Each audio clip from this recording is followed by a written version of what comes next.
السلام عليكم، عاملين ايه؟ في عالم الدراما والمسلسلات في أعمال كتير أوي عظيمة، لكن المسلسل الوحيد اللي قدر يغير شكل الدراما كان مسلسل ذا سوبرانوس. المسلسل اللي مش بس حكى قصة المافيا، لا ده ورالنا جوانب تانية من النفس البشرية وتأثير العيلة وأهميتها. معظم الأعمال الفنية استندت دراستها من ذا سوبرانوس، وأبطال المسلسلات بعد كده حبكوا شخصياتهم شبه توني سوبرانو. Creating a character like Tony Soprano was certainly paving the way to allow the space for someone like Walter White to exist.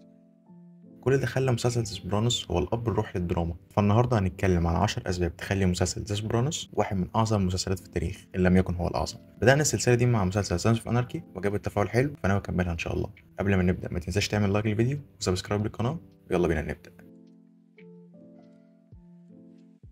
اختيار الكاست كان من أهم أسباب نجاح المسلسل. كل شخصية في المسلسل لاقي عليها دورها ومظبوط قوي، فتعالوا نتكلم بتفاصيل أوسع. جيمس جاندولفيني بدور توني سوبرانو. الحقيقة جيمس ما كانش هو الاختيار الأول للدور، لكن مع تجارب الأداء اكتشفوا إن جيمس ممثل يعرف يخلي شخصية توني كاريزما وقوية وفي نفس الوقت عنده ضعف إنساني. في الحقيقة جيمس أثبت بجد إن هو أنسب اختيار للدور، وما أعتقدش حد يقدر يتخيل شخصية توني سوبرانو على حد تاني غير جيمس جاندولفيني. إيدي فالكو بدور كارميلا سوبرانو. بصراحة شايف إن ده من أحسن الأدوار النسائية في المسلسلات. إيدي عملت شخصية عرفت توازن بين حبها لزوجها ورؤيتها ليه وهو بيشتغل في أعمال غير قانونية وعلمها بيخانته ليها كمان. لورين نبراسكو في دور دكتور ميلفي. الممثلة في الأول كان المفروض هي اللي تقوم بدور كارميل سوبرانو، إلا إنها اختارت دور الطبيبة النفسية لتوني، وبصراحة ده كان قرار عبقري لأنها أبدعت في الدور ده. مايكل إمبريولي في دور كريستوفر مولتساندي. مايكل كان مثالي جدا لدور زي كريس، راجل عايز يكبر في عالم المافيا بس إدمانه وشهواته بتتحكم فيه، وده اللي بيخلي كريس شخصية محبوبة عند معظمنا لأنه بشكل أو بآخر ساعات بيمثلنا. ده غير تمثيل مايكل العبقري اللي خلى الشخصية تبان بواقعية كبيرة جدا. ممثلين تانيين أبدعوا في أدوارهم زي توني سيريكو في دور بولي، ستيف فان زاندت في دور سيلفيو، دومينيك تشينيزي في دور جونيور سوبرانو، وغيرهم كتير في الكاست. كلهم كانوا ممثلين اختاروا بشكل دقيق، وبالذات إن معظمهم إن لم يكن كلهم من أصول إيطالية أمريكية. ده زود واقعية المسلسل في تعاملهم وطريقة كلامهم، وده اللي خلى الشخصيات تبان أكنها عايشة في الواقع ده مش بتمثل. واحد من أهم أسباب عظمة المسلسل هي الكتابة اللي قدمها ديفيد تشيس. كتابة عبقرية خلت المسلسل مش مجرد صراع مافيا، لأن لو هنعمل مسلسل صراع على السلطة والفلوس وهنحط شوية خيانة في الموضوع يبقى ما عملناش أي جديد في الدراما. معظم أعمال المافيا كانت كده. ديفيد تشيس حب إنه يحط بصمته وفي إنه يخلي المسلسل في سياق الحياة الواقعية للمافيا.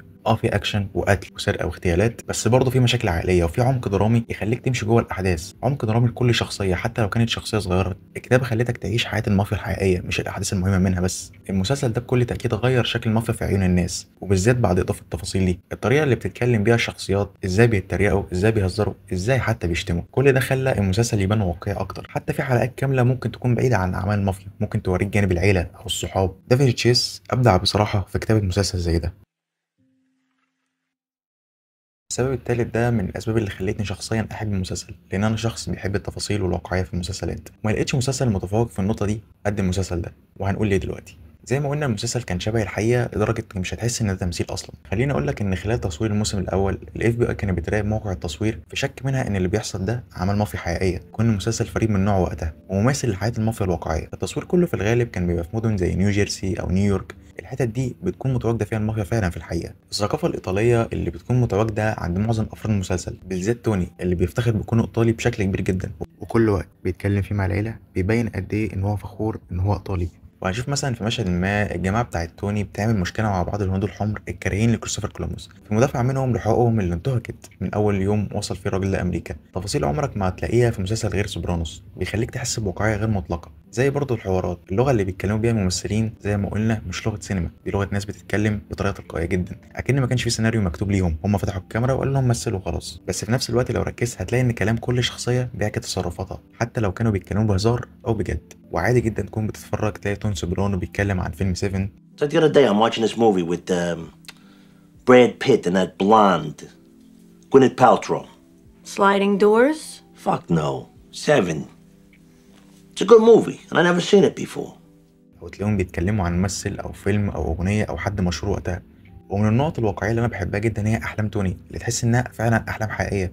الحلم بيبقى ضبابي مش فاهم منه أي حاجة. الحلم بيكون فيه رمزيات بتفيد الأحداث، لكن برضه في نفس الوقت أنت ما بتكونش فاهم قوي. ده في شبه كبير جدا من الأحلام اللي معظمنا أو كلنا بنحلمها. الحلم ما بيكونش واضح وما بيكونش باين وملوش هدف معين، ومهما تدور مش هتلاقي الحاجات دي إلا في المسلسل ده. بصراحة ذا سوبرانوس صعبها قوي على أي مسلسل مافيا بعده. زي ما قلنا قبل كده، سوبرانوس مش متمحور حوالين المافيا بس، العيلة ليها جزء كبير ممكن يغطي كمان على جزء المافيا. المخرج حب يورينا جانب حياة توني مع العيلة كزوج وكأب، ويمكن توني ما كانش لا الزوج المثالي ولا الأب المثالي، وده بيبان في مشاهد العيلة كلها لما بتكون متجمعة زي مشاهد السفرة، كل واحد بيبدأ يتكلم وتبان شخصيته، وبتحاول تعرف أحوال علاقة العيلة مع بعض عن طريق كلامهم مع بعض. العيلة هي مصدر خوف لتوني، بيخاف يخسر عيلته، عايزة دايما مستقرة، رغم انه كبني آدم مش بيحاول يحسنها بشكل كلي، الا ان بنشوف توني في اوقات بيحاول انه يقرب العيلة من بعض، بيحاول يحسن علاقته بيهم. توني شخص اتأثر بشكل كبير من العيلة، بالذات من امه ليفيا اللي دايما مصدرة له احساس السواد وشايفة كل حاجة بمنظور سلبي، دايما بتحسس توني ان هو ناقص وان اللي بيعمله مش كفاية. توني طول ما امه موجودة هو دايما قلقان، عمرها ما دعمته ولا فرحت بنجاحه، دايما بتبص على النقط السلبيه، وده شفنا قد ايه بيخلي توني شايل جواه حزن كبير ودايما حاسس بخنقه طول ما هي عايشه. الجانب الايجابي من العيله كانت كارميلا مراته، زي ما قلنا رغم علمها ان توني مش شخص مثالي بيخونها كتير، الا انها صاحبه التاثير الاول عليه، وهي سبب استقرار العيله، دايما هي الدعم الاول ليه، كانت دايما بتحاول تخلي بصمتها موجوده جوه توني. من اكتر اسباب حبي للمسلسل هي الكوميديا اللي موجوده فيه، وانت بتتفرج على المسلسل هتحس انك بتتفرج على مسلسل كوميدي، يمكن احسن من 100 مسلسل كوميدي كمان. الكوميديا مش طالعه في افيهات ولا نكت، هي طالعه من طبيعه الشخصيات، مثلا زي بولي اللي مفيش كلمه بتطلع من بقه الا لما تكون بتضحك. ممكن موقف عادي زي انهم مثلا في اجتماع مافيا تلاقي جمله مثلا بتضحك او حاجه بتضحك، ده بيوريك بجد حياه المافيا الحقيقيين، عندهم لحظات تفاهه كتير زي اي حد. To the victor belongs the spoils. Why don't you get the fuck out of here before I shove your quotations book up your fat fucking ass? بالذات ان دي اساسا طبيعه الايطاليين، ان هم بيضحكوا ويهزروا كتير، حتى في تنمرهم او هزارهم هم دايما بيضحكوا. والكوميديا هنا ما كانتش مجرد تسليه بس، هي طريقه ذكيه تخلي المسلسل اخف وسط الاحداث السوداويه الكتير اللي عماله بتحصل، وده خلاك كمشاهد تندمج بسرعه مع العصابه وتحبهم وتتعلق بيهم. من اذكى الحاجات في المسلسل هي طريقه المخرج في انه يدخلنا جوه دماغ زعيم مافيا عن طريق دكتوره نفسيه، دي ما كانتش مجرد اضافه للقصه، لا ده مفتاح بيخلينا نفهم دماغ توني وتفكيره ودوافعه، ونفهم اكتر شخصيته وصراعاته مع نفسه. الفكره من الاساس كانت مرفوضه عند توني، فكره ان راجل مافيا يروح لدكتوره نفسيه دي كانت صعبه، لكنه اضطر يروح عشان نوبات الهلع اللي كانت بتجيله، ومن هنا شفنا شخصيه توني الضعيفه اللي عمرها ما هتبان للعالم الخارجي. توني بالفعل كان محتاج لدكتور نفسي، ووجود دكتور ميرفي في حياه توني كان زي المرايه ليه، بتحاول تحلله وتفهم دوافعه، وتوني بيبان في اضعف حالاته، لانه في الاول والاخر بني ادم عنده نواقص في حياته. حتى المواضيع اللي كان بيتكلم فيها كانت عن خوفه من الموت او مشاكل مع امه ومشاكل العيله ومسؤوليات عن شغله، كلها حاجات كانت ضغط توني. حتى في احلامه اللي كانت مليانه رموز والغاز بالنسبه لتوني، جلسات توني النفسيه بينت قد ايه هو شخصيه متناقضه، ممكن يتكلم عن التغيير وتحسين النفس وشويه وتلاقيه بيعمل جريمه. من الاخر جلسات توني ودكتور ميلفي فهمتنا حاجات كتير قوي في شخصيه توني، وعرفنا تفكيره، وده خلانا نقرب للشخصيه بشكل كبير جدا.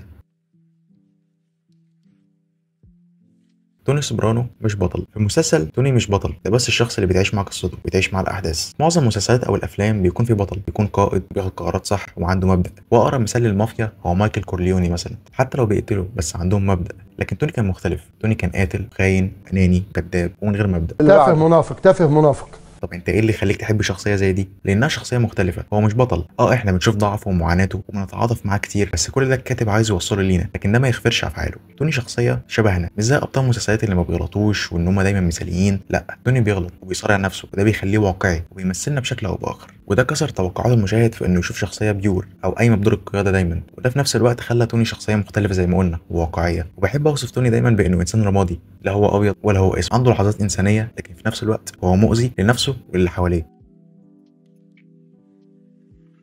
لو ركزت في المسلسل تلاقي ان سوبرانوس تميز قوي بالموسيقى التصويريه، مش بس بالحوارات والسرد والشخصيات، ادق التفاصيل كان ليها اهتمام كبير. المخرج ديفيد تشيس كان عايز يبدا كل حلقه باغنيه مختلفه، الا ان الاقتراح ده كان صعب يتعمل، وخلى اغنيه ووك ابس مورنينج مع توني وهو سايق عربيته في شوارع نيوجيرسي كانترو لكل حلقه. انترو بسيط مع اغنيه جميله ادى لكونه انترو الناس حبته، بل في ناس مش بتعمله سكيب اصلا وبتستمتع لما بتتفرج عليه. المسلسل تميز بتنوع الموسيقى برضه، واستخدام اغاني موجوده بالفعل مش موسيقى مؤلفه، الاغاني كلها كانت بيتم اختيارها بعنايه عشان تعكس الجو النفسي والمعنى العميق للمشهد. من الحاجات العبقريه برضه هي استخدام الموسيقى كاداه سرد، زي انك تسمع موسيقى مرحه مثلا في مشهد اكشن او عنف، ده بيعكس الكوميديا السوداء اللي موجوده في المسلسل. ده غير ان كل نهايه حلقه بتنتهي باغنيه مختلفه، والاغنيه بيتم اختيارها على حسب احداث الحلقه عشان تكون مظبوطه. الموسيقى في المسلسل ما كانتش مجرد عنصر جمالي، لا دي كانت حاجه بتكمل الاحداث وبتخلي التجربه احسن بكتير.